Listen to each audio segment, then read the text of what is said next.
ఎవడెవడో వేసిన బరువు ఎందుకు ఎందుకునే మోయాలి మసాలా అరకోడి. మన సూపర్ స్టార్ మహేష్ బాబు గారి పాట. అట్లానే ఈ వేరే వాళ్ళ వీడియోలకి రియాక్షన్ వీడియోస్ అంటారు. అవి కనుక వేస్తే అవతల పాటలకి మనం ఇచ్చే రియాక్షన్కి స్ట్రైక్స్ కూడా పడవు. ఆ రియాక్షన్ వీడియో అని పెడితే. రియాక్షన్ వీడియో గురించి ఎందుకు చెప్తున్నానంటే, మనం వేరే ఛానల్లో వాక్రుచ్చే తమ వ్యంగ్యాన్ని, వెటకారాన్ని, తమ వృత్తి ధర్మాన్ని ఆకళింపు చేసుకొని కొంతమంది జర్నలిస్టులు అద్భుతంగా నటిస్తూ ఉంటారు కదా. వాళ్ళ వీడియోల మీద నేను చెయ్యను, ఇకపై అప్పుడప్పుడు ఏదో నెలకో 2 నెలలకో చేస్తాను అని చెప్పినట్టుగానే మానేశాం కదా. నిన్న అన్ని ఏమనాలి, జగన్మోహన్ రెడ్డి గారిని కూడా పోలీసులు ఏదో ఒక షాక్ ఇచ్చే రోజు వస్తుందట. ఈ వెంకటకృష్ణ వార్నింగ్ ఇస్తున్నాడు. ఏమేందో ఏమని చెప్తాడంటే, ఈ జూన్ 4న ప్రజలు తీర్పు ఇచ్చిన రోజు కదా, దాన్ని వెన్నుపోటు దినం అనటం ఏంటి, మీరు అసలు ఏమనుకుంటున్నారు అంటే, బాబు జూన్ 4న ప్రజలు తీర్పు ఇలా మే 13నే ఇచ్చేశారు. ఆ లెక్కన జూన్ 4న తీర్పు ఇచ్చారు అంటే ఆ రోజున వెన్నుపోటు దినంగా భావించట్లే.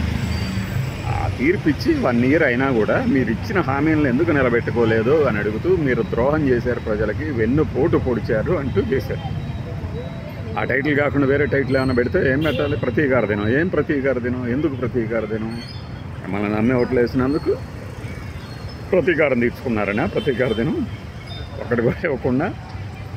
అది అందులో ఇంకొక ఆయన ఇంకొక సంవత్సరమో 2 ఏళ్ల తర్వాత ఆయన ఏ పార్టీలో ఉంటాడో మనకు తెలియదు, కానీ రవిచంద్రారెడ్డి ఆయన దేబిరింపు అనాలన్నమాట. ప్రతి ఛానల్లో నన్ను తీసుకుంటున్నందుకు ధన్యవాదాలు, అభినందనలు అని చెప్పుకుంటుంటే ఆ పక్కన గఫూర్ వాళ్ళు నవ్వుకుంటున్నారు. చివరికి వీడికి ఈ గతి పట్టింది. ఆయన మనిషి ఆజానుభావుడు కూడా కాదు, తాడి చెట్టు అంత ఉంటాడు. జ్ఞానం ఇసుమంత కూడా లేదనిపిస్తుంది. అతను ఎలా వైఎస్ఆర్సీపీలో ఒక ప్రముఖ పాత్రకి వెళ్ళాడు అనేది నేను గతంలో చాలాసార్లు చెప్పాను. ఇప్పుడు ఓడిపోయిన తర్వాత ఆయనకి నన్ను స్క్రిప్ట్లు ఇచ్చారండి, నేను తప్పు చేశాను, ప్రాయశ్చిత్తం చేసుకుంటాను. అరే ఛానళ్ళకి థ్యాంక్స్ చెప్పడం ఏంటి? ఛానల్కి కావాల్సిందే అవతలని విమర్శించడం కదా. పోయి మేము వెన్నుపోటు దినాన్ని ప్రకటించిన రోజే మీరు పట్టాభి గారికి, నాకు, గఫూర్ గారికి అందరికీ ఛాన్స్ ఇస్తారని చెప్పారు. ఈరోజు ఛాన్స్ ఇచ్చినందుకు థ్యాంక్స్ అంటారు. నీకంటూ ఒక గొట్టం ఏర్పాటు చేసుకొని నువ్వు రోజు మాట్లాడచ్చు కూడా. బీజేపీ తరఫున రోజు నువ్వు ప్రభుత్వాన్ని విమర్శించలేవు కదా, వైఎస్ఆర్సీపీని విమర్శించవచ్చు, ప్రతిరోజు చేయొచ్చు. దానికి పోయి ఇంకా నువ్వు ఇండిపెండెంట్గా పెట్టుకున్నావు అనుకో, ఇంకా వ్యూవర్స్ పెరుగుతారు. నిన్నప్పుడు వెంకటకృష్ణ దండేసి మరీ ఆహ్వానిస్తాడు. నువ్వు రాను, బిజీగా ఉన్నానన్నా కూడా, ఏ కారులో కూర్చొని ఊగుతూ ఇలా జూమ్లో ఉన్నా కూడా ఆహ్వానిస్తాడు. నువ్వు పోయి అసలు జగన్మోహన్ రెడ్డి గారికి పోయి రేపు జూన్ 12 దాకా టైం ఇచ్చి ఈ 4 నుంచి 8 రోజుల్లో భూకంపం రాబోతుందా? నేను అడుగుతున్నా కదా. జూన్ 12ని కనుక ప్రశ్నిస్తే బాగుండేది. అంటే జూన్ 12 నువ్వు ప్రమాణ స్వీకారం చేస్తావు. ఆ రోజున ఏం చెప్తావు మరి? జూన్ 4న వాళ్ళు వెనుపోటు దినం అన్నారు. కాదు అసలు రిజల్ట్స్ వచ్చిందని ఎట్లా అంటారు అన్నప్పుడు చంద్రబాబు నాయుడు గారు ఎందుకు ట్వీట్ పెట్టారు మరి? జూన్ 4న మే 13న రిజల్ట్ ఇది ఓటింగ్ జరిగింది. ఆ రోజునే మీకు తీర్పు ఇచ్చేశారు. జూన్ 4న ఫలితాలు వెలువండి. మరి ఈ రోజు నుంచి సంవత్సరం తిరిగింది, మీరేమీ చేయలేదు, చేసినవి చాలా అరకొర అనేది మీకు తెలుసు, అందరికీ తెలుసు. నువ్వు కూటమిలో ఒక సభ్యుడివి కదా. ఇప్పుడు బాబు రవిచంద్రారెడ్డి, నువ్వు కూటమిలో అంత పొడుగు సభ్యుడివి కదా. నువ్వు ఏ నియోజకవర్గమో తెలియదు, కానీ నీ నియోజకవర్గంలో ఏమేమి వరిగడ్లు, కలుపు మొక్కలు, ఎక్కడెక్కడ ఎండిపోయిన గడ్డి ఏం పీకారో చెప్పగలవని? ఎంతమంది కొత్తగా పెన్షన్లు ఇప్పించారు, ఎంతమందికి 15,000 ఇప్పించారు, ఎంతమందికి నిరుద్యోగ భృతి ఇప్పించారు చెప్పి అప్పుడు మాట్లాడితే బాగుంటుంది. రవిచంద్రారెడ్డి మిస్టర్ ఆర్సీఆర్, నీకు ఇంత సమయం కేటాయిస్తూనే చాలా ఎక్కువ అనిపించింది. ఇది ఈయన ప్రయోక్త, అనుసంధానకర్త అనబడు వెంకటకృష్ణ గారి విషయాన్ని చూస్తే ఏంటి, ఇప్పుడు మన వృత్తి ధర్మాన్ని పాటిస్తున్నావు బాగానే ఉంది, కానీ స్వధర్మాన్ని దానిలో ఇంజెక్ట్ చేయడం ఉంది. ఆయన బట్టలు కూడా తీసుకొడతా అన్నందుకే పోలీసుల్లో కూడా తిరగబడే ఇది వచ్చేసింది. మంత్రుల మీద కూడా ఎగబడుతున్నారు.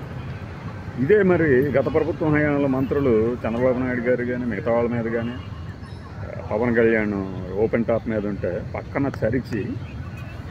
చరిచి కొట్టి కూర్చోబెట్టినందుకు నేను గుర్తుపెట్టుకుంటామంటే అప్పుడు కూడా పోలీసులో ధైర్యం ఉంది కదా.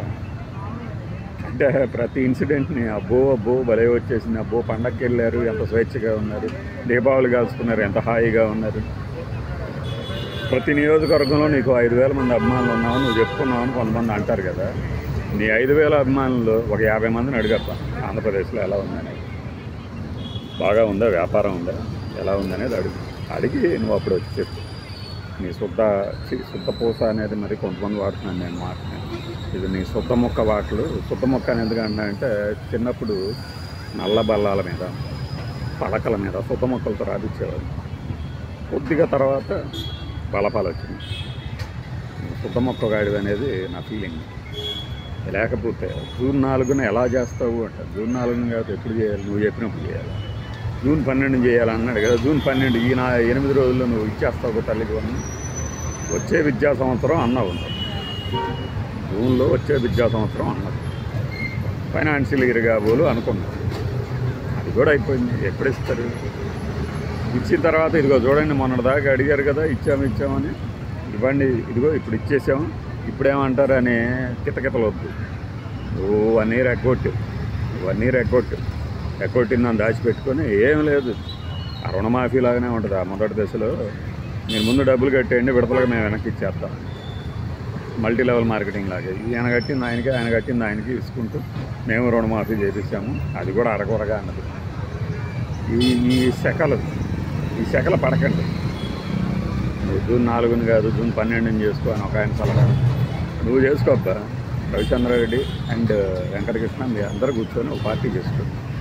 ఆ పార్టీలో మీరు ఏమేమో మాట్లాడింది దానికి అవతల రియాక్షన్ నేను పగలబడుకుని ఒప్పుకుంటూ మాట్లాడుతున్నాను. బయట